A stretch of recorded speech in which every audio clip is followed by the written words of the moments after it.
من گفتوگۆکەم لەگەڵ بەڕێز مایکل ئاریسانتێ لە کۆڵەر و شارستای پرسەکانی ڕۆژهەڵاتی ناوەڕاست سەبارەت بە پاڵپشتیە سیاسی و دارایەکانی ئەو گروپە چەکدارەکان کە لە ستۆکهۆڵمی پایتەختی سویدۆ لەگەڵمانە. بەڕێز مایکل سلااوتان لەبێت تۆم کاتتان باش. ئەم گروپە چەکدارانە ئەم هەموو پاڵپشتیە دارایی و سیاسیە بەهێزە لەکوێوە هێنن؟ بەڵێ ئەوان لە بەغدا و لە تاهران ئەم هاوکاریانیان بەدەست دەگا. ئێمە دەزانین کە حەشدی شەحبی بەشێکە لە هێزەکانی ئاسایشی عێراق و بودجەیەکی زەبەلاحیان هەیە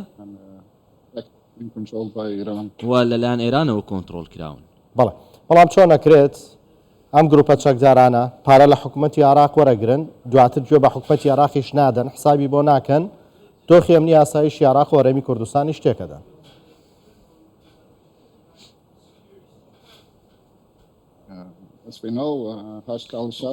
وەک دەزانین حەشدی شەحبی زۆر بەهێزە و لە نماوەی 7 ساڵی ڕابردوو زۆر بەهێز بوونەوە ئێستا لە هێزەکانی سوپای عێراق بەهێزترن.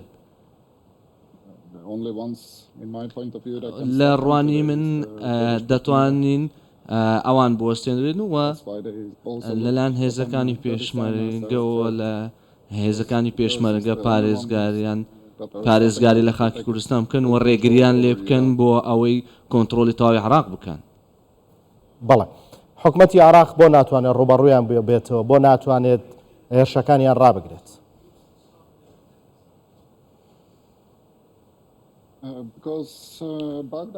چونکە بەغدا کەمتر دەتوانێت کۆنتڕۆلی لێ بکاتەوە، زیاتر لەلایەن ئێرانەوە بەغدا کۆنتڕاکت کراوە و دەبینین کە دەسەڵاتەکان لە دەسەڵاتی حکوومەت نییە، بەڵکو ئێران کاریگەری زیاتری بەسەر حکوومەتەکەی بەغداوە هەیە. ئەمەش وا دەکات دۆخەکە زۆر سەختتر بێت بە وەستاندنی ئەم گروپە چەکدارانە. کەوا بێت ئەو گروپە چەکدارانە لە حکوومەتی عێراق بەهێزترن. من بڕوام وایە کەوان. بەڵێ هاوپەیمانی نێودەوڵەتی بۆ وەڵامدانەوەی بۆ گروپە چەکدارانە سنووردارە.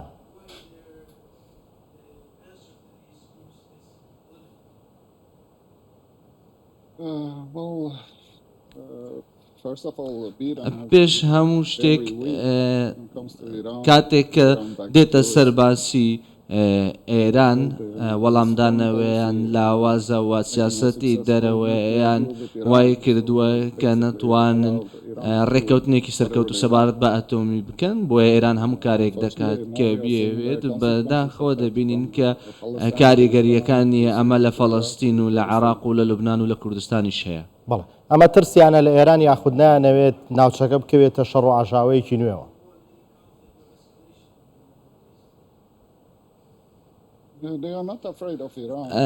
ئەوان لە ئێران ناترسن، بۆیە سیاسەتی دەرەوەی ئەمریکا تا ئێستا دەبینین کە دەوێت لە ڕۆژهەڵاتی ناوەڕاست بمێنێتەوە. ئێرانیش بە شێوەیەکی سادە دەوێت لەم ناوچێ دەریان بنێ و فشار دەخاتە سەر ئەمریکا و دۆخەکەیان سەختتر کردووە. سوپاس بۆ ئەم چەند ساڵێکە سیاسەتێکی خراپیان هەبووە. چێ سیاسەتێکی خراپی هەبووە؟ ئەمریکا سیاسەتی دەرەوەی ئەمریکا.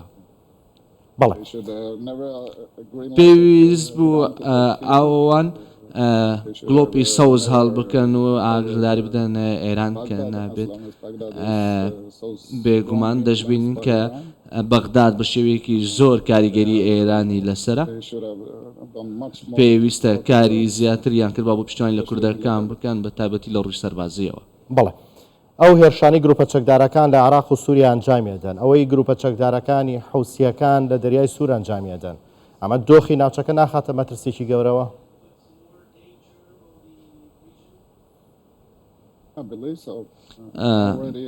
بێگومان بڕوام وایە بێگومان بینیمان لە 8 ئۆکتۆبەرەوە کە بە شێوێک ڕوون کراوە کە کوردەکان ڕۆڵێکی گرنگیان هەیە لەم بارودۆخەدا و هەروەها ئەم چەکدارانی سەر بە ئێرانن هێرشتەکەنە سەر کوردستان.